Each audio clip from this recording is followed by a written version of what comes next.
혹시 서비스업도 노동이 대체되지는 않을까요?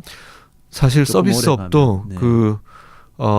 그래서 얼마 전에 제가 대학생들하고 이렇게 대화할 시간이 있었는데 그 취업 준비에 대해서 이렇게 고민을 이야기하면서 저한테 의견을 달라고 할 때 이렇게 말씀드렸거든요.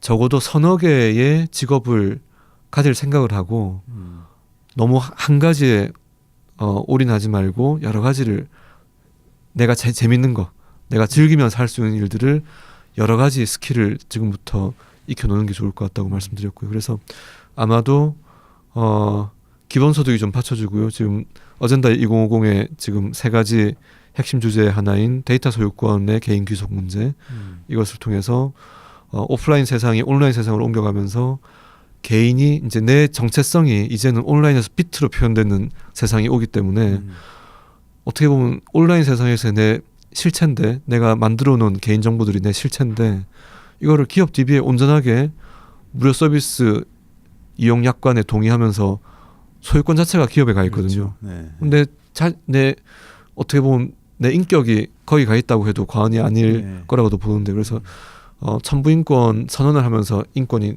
내 개인께 됐던 것처럼 데이터 소유권도 빠른 시간 안에, 더 늦으면 기업들 저항이 더 커질 겁니다. 그래서 이 개인 정보를 온전하게 내 개인 것으로 소유를 확립을 해주고 여기에서 벌어들여지는 크지 않더라도 일정 부분의 소득이 또 있을 수 있고요. 여기에 네.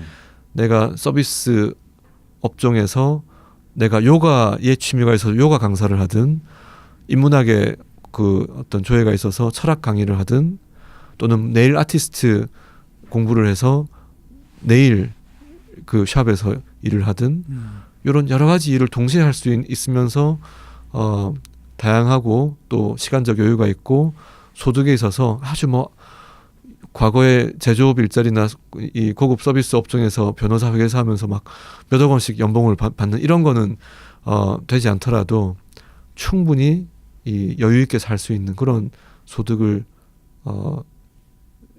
보장할 수 있는 그런 체제가, 사회경제 체제가 필요하다고 생각합니다. 그러면 그러니까 좀 정리가 저는 되는 것 같은데, 이게 맞는지 한번 말씀 주시면 좋겠는데요. 김 의원님께서 생각하시는 미래의 소득이라는 것은 예컨대 뭐 한 2%의 지금의 미국 농민 같은 제조업에 이 굉장히 앞서 있는 기술자들과 네. 이 제조업의 운영자들, 그래서 분들은 이제 있는 거죠. 일종의 상당히 고소득의 그런 엘리트가 될 것 같고, 하지만 이제 제조업에서 일자리를 안정되게 구할 수 없는 대부분의 나머지 인구는 어떻게 살 건지 생각해 보면, 상당수는 기본적으로는 기본소득을 밑에 깔고 그 위에 내가 움직이면서 생산해내는 여러 가지 데이터와 관련된 것, 거기서 나오는 이익이 기업으로만 가지 않고 나한테 귀속되게 해서 데이터와 관련된 소득이 또 그 위에 한 층이 더 생기고, 그 위에는 내가 즐길 수 있는, 즐거워하는 어떤 일을 개발해서 네일 아티스트라도 좋고 뭐 어떤 형태라도,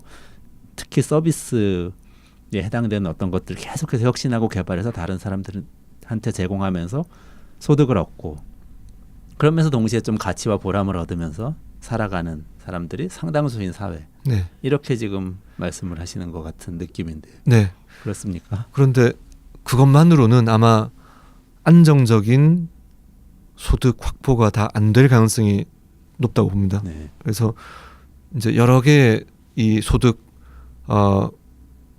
일종의 안전망을 설치를 하는데, 이게 다 모아져도 사실 충분치 않을 수가 있을 것 같아서, 그래서 어젠다 2050에서 가지고 있는 또 하나의 핵심 주제는 가상 세계와 현실 세계 간의 사회 경제적 연결을 어떻게 할 것인가. 그러니까 아주 압축해서 말씀드리면, 게임하면서 쌓은 포인트를 가지고 현금화를 해서 저녁 식사를 할 수 있는 이 시스템을 만들어 놓지 않으면은 오프라인 세상에서는 아마 5천만 국민 중에서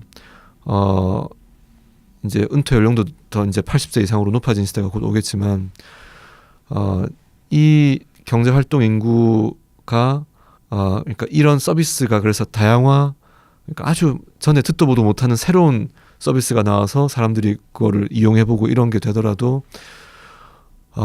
그것만으로는 부족할 가능성이 높다고 생각합니다. 그래서 게임이라는 것이 꼭 무슨 뭐 파괴적인 이런 유형의 게임이 아니더라도 그것이 어떤 소셜 개념이 접목된 사회공헌의 어떤 의미가 있는 그런 게 될 수도 있고요. 또는 자신의 어떤 이 지혜를 또는 지식을 넓히는 이런 게임이 될 수도 있을 거고, 꼭 게임이라고 할 수도 없겠죠. 이게 사실 다음 세대 인류의 더 주된 생활 공간이 온라인 세상으로 갈 수 있다고 생각합니다. 그래서 이제 그렇게 해야 이런 사회경제 체제가 지속 가능하게 될 거라고 생각합니다. 그럼 그런 사회가 오면은 노동시간이라는 개념도 좀 달라질 것도 같네요. 노동 시간이 뭐 주 40시간에서 프랑스가 주 35시간 도입을 몇 년 전에 했다고 알고 있고요.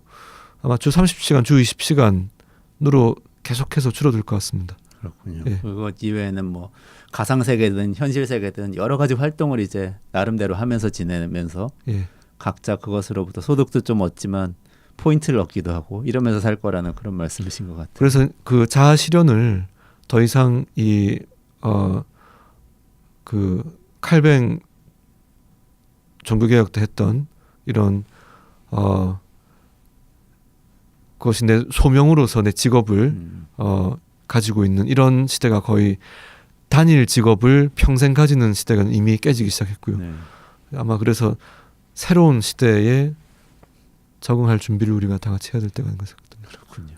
새로운 시대에 개인도 적응해야 되지만 개인은 굉장히 약하기 때문에 그런 체제가 만들어져야 또 거기에 쉽게 적응할 수 있는데 책임감이 크실 것 같은 느낌이 듭니다. 그래서 이거를 플랫폼을 깔아야 된다고 생각을 하고요. 네. 플랫폼이라는 게 모든 사람이 다 비포장도로를 걸어갈 때 포장도로를 만들어 놓으면은 자전거를 타든 자동차를 타든 아주 편하게 가지 않습니까? 그래서 빨리 이 플랫폼을 깔고 플랫폼 간의 연결을 하는 작업을 해야 된다고 생각합니다. 굉장히 이제 미래 이야기 같지만 금방 다가올 수 있는 현실에 대해서 말씀을 해주시는 한 2, 30년 안에 구현될 수 될 그렇죠. 가능성이 높아졌다고 생각합니다.